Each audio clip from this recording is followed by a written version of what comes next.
us now turn to today's session on the coronavirus.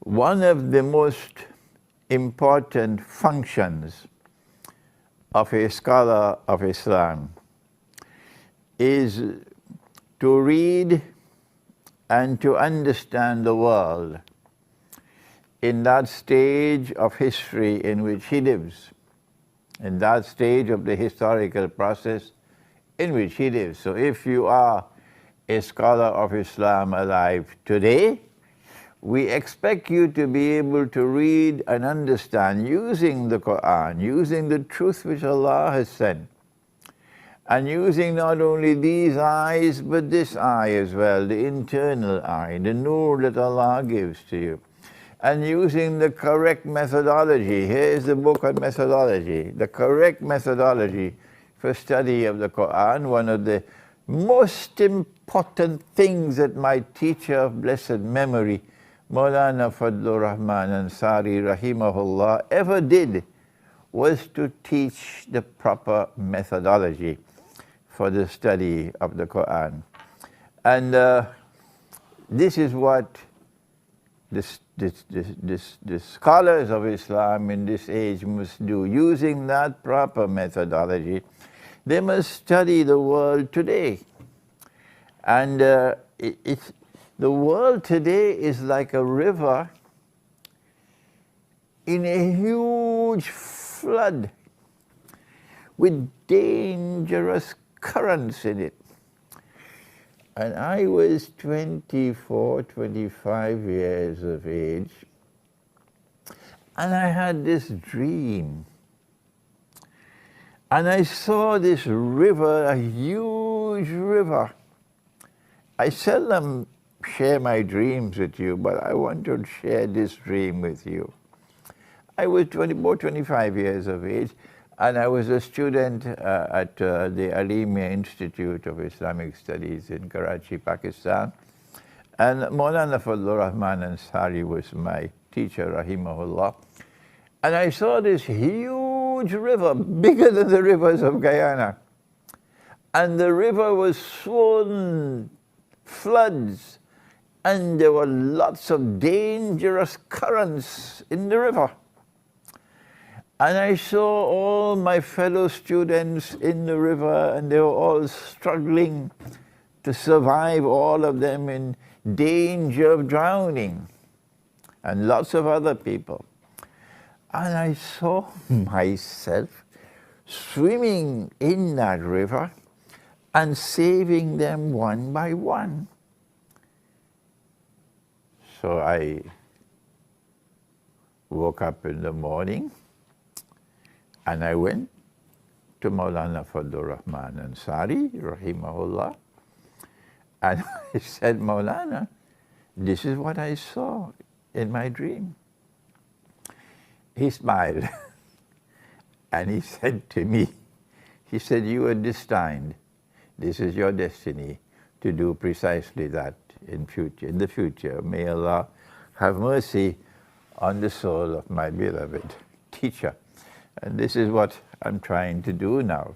This is the function of a scholar of Islam today. He must be able to recognize that the world today is like a swollen and a dangerous river.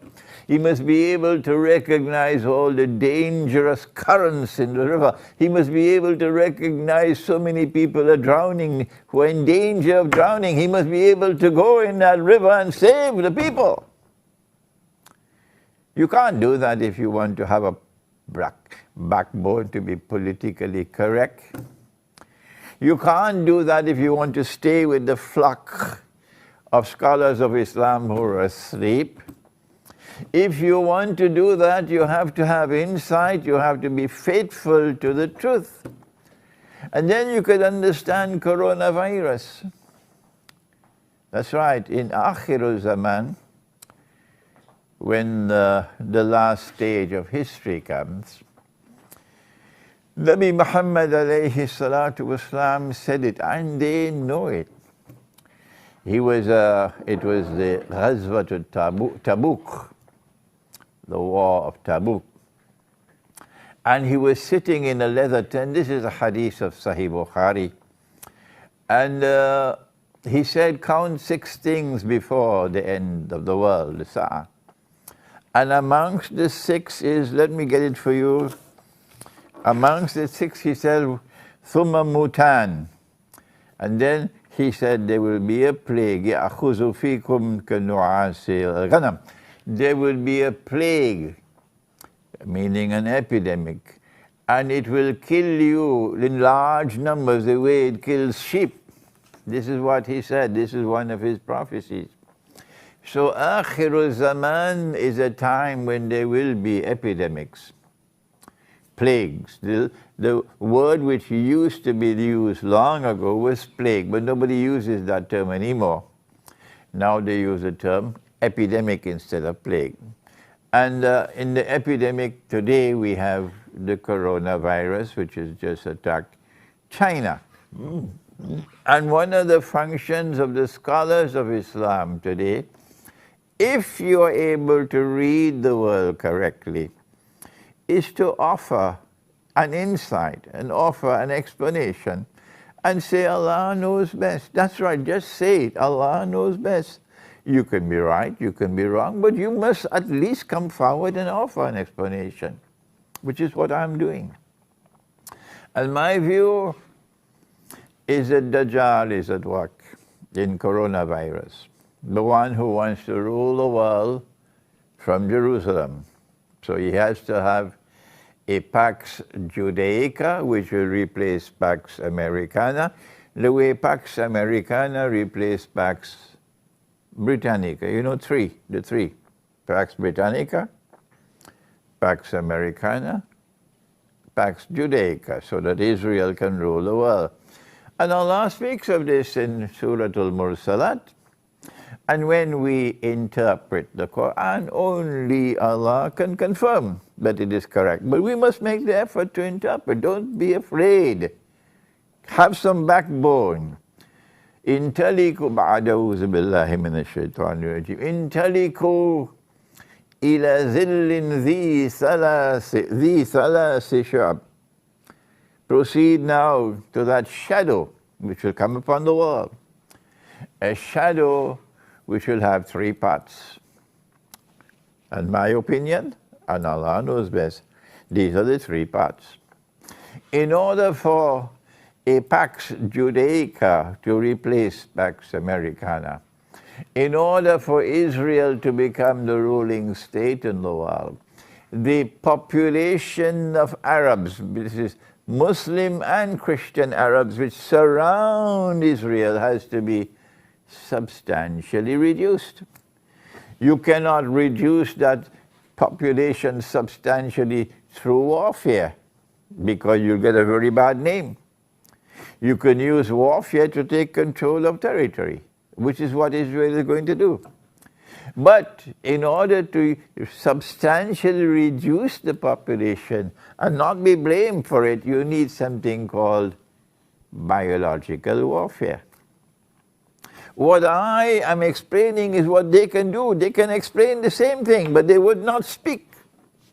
I don't know. I don't know. I've now given up. I have given up. I've stopped trying with them. Let them go their way and I'll go mine.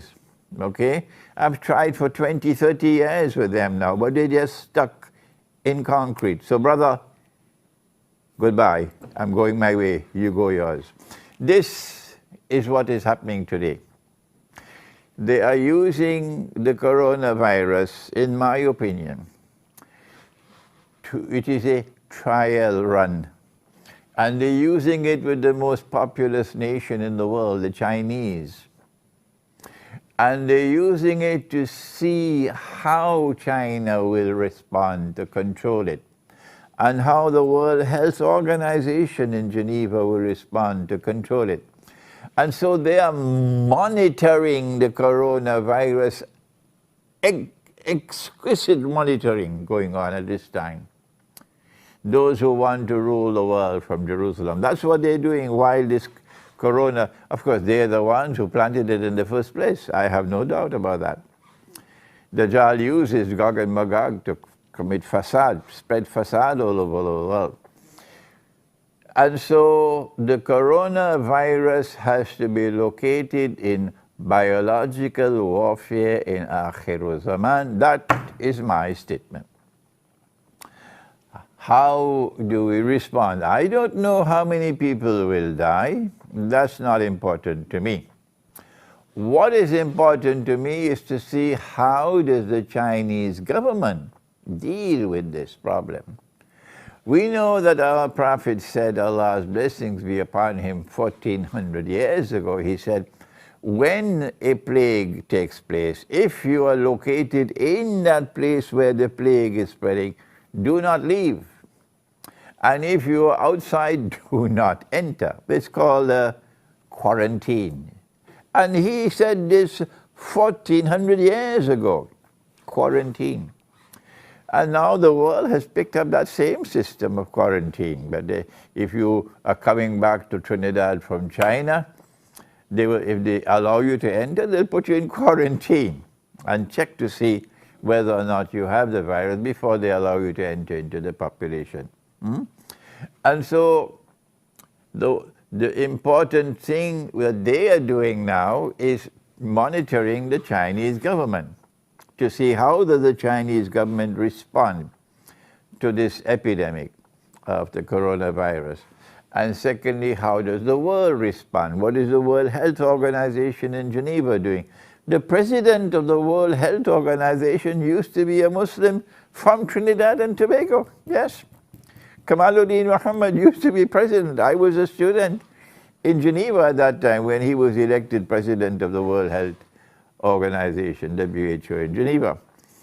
The second thing that is important for us is that to recognize that the Arabs are going to be wiped out by plague. Our Prophet ﷺ has spoken, and I've just given you the hadith from Sahih Bukhari about mutan, a plague which will kill you the way sheep are killed. These are one of the six that he mentioned, six things, the hadith, which is at the time of the Ghazwat Tabuk. So the Arabs are the ones who have to be most concerned about coronavirus. And that is that every Arab government, Algeria, Mauritania, Morocco, Tunisia, Libya, Egypt, Iraq, Syria, Jordan, Yemen, the whole of the Arab, Jaziratul Arab, you should all be sending monitors, people who can go to Beijing, to monitor how the Chinese government is dealing with this problem. How can they contain it? See how the Chinese government is operating and learn from what they are doing, their mistakes, and will they correct things. Check to see how the World Health Organization is responding to it. Because tomorrow, after the trial runs are over, tomorrow the plague is going to hit the Arab world. And they would want to ensure that you are not prepared for it, and that huge numbers of Arabs will die as prophesied by the Prophet ﷺ. And so for the whole world of Islam, yes, it is important. But coronavirus is far, far more important for the Arab world, because this is Akhir Zaman, and in Akhir Zaman there is a prophecy of a virus attack on the Arab world, which will kill huge numbers of Arabs. What else can we do to protect ourselves from virus and from these dangers of Akhir Zaman? Let me remind you of the ayah of Surah Al-Isra of the Qur'an. And this is what Allah subhanahu wa ta'ala says, بَعْدَ أَعُوذُ بِاللَّهِ مِنَ الشَّيْطَانِ الرَّجِيمِ وَإِذَا قَرَأْتَ الْقُرْآنَ, and when you recite the Qur'an. وَإِذَا قَرَأْتَ الْقُرْآنَ, Qur'an means a recitation. So when you recite that recitation, جعلنا بينك وبين الذين لا يؤمنون بالآخرة hijaban mastura. We will place a hijab which will separate you from that world which rejects belief in the hereafter, which is the modern Western world and the secularized world of today. It is from that world that all of these things are coming. It is from the Judeo-Christian alliance which leads that world, which does not believe in the hereafter. It's just words for them. They don't have any consequential belief in the hereafter, no. The religion is only paperwork. This is what Allah can do for you. He can protect you. That Allah will place a hijab, a curtain, a barrier which will protect you from them. But for that, you not only have to recite the Qur'an every day, but you have to recite the Qur'an as it ought to be recited. فَإِذَا قَرَأْنَاهُ فَاتَّبِعْ قُرْآنَ. And when we have recited the Qur'an, Allah is speaking, you must follow that way of recitation. And his way we know, others may have more knowledge than me, of course they do have. But I know that he recited the whole Qur'an in Ramadan and did it through the angel. He recited the whole Qur'an in Ramadan. So we have 1 month in which to recite the whole Qur'an. That's the way, the divine way to recite the Qur'an. And you'll have 1 juz for every day. And of course, you know you must not break up the Qur'an into bits and pieces. قُلْ إِنِّي أَنَا النَّذِيرٌ مُبِينٌ. Say to them, O Muhammad sallallahu ta'ala alayhi wa sallam, I am a warner. And I warn in a way which is plain and clear, no ambiguity. كَمَا أَنزَلْنَا عَلَى الْمُقْتَسِمِينَ. Here is the warning. And this warning is sent down to the muqtasimin. Who are the muqtasimin? The answer is there. الَّذِينَ جَعَلُوا الْقُرْآنَ عِدِّينَ. They are those who break up the Qur'an into bits and pieces. They take Surah Al-Baqarah, and when they reach 141, they chop it. And they say that is juz number 1. And they go to Baqarah 252, and when they reach there, they say juz number 2, and they chop it. Allah says, الَّذِينَ جَعَلُوا الْقُرْآنَ عِدِّينَ. They are those who break up the Qur'an into bits and pieces. And then he says, فَوَرَبِّكَ فَوَرَبِّكَ, O Muhammad sallallahu ta'ala alayhi wa sallam, I take an oath by your Rabb. لَنَسْأَلَنَّهُمْ أَجْمَعِينَ. I'm going to question every single one of them. بِمَا كَانُوا يَعْمَلُونَ. For what they have done to this Qur'an. So there is a correct way to recite the Qur'an cover to cover once a month. And if you do that, then when others are dying like sheep because of the epidemic, Allah can protect you. The Qur'an can protect you because وَجَعَلْنَا بَيْنَكَ وَبَيْنَ الَّذِينَ لَا يُؤْمِنُونَ بِالْآخِرَةِ حِجَابًا مَسْتُورًا.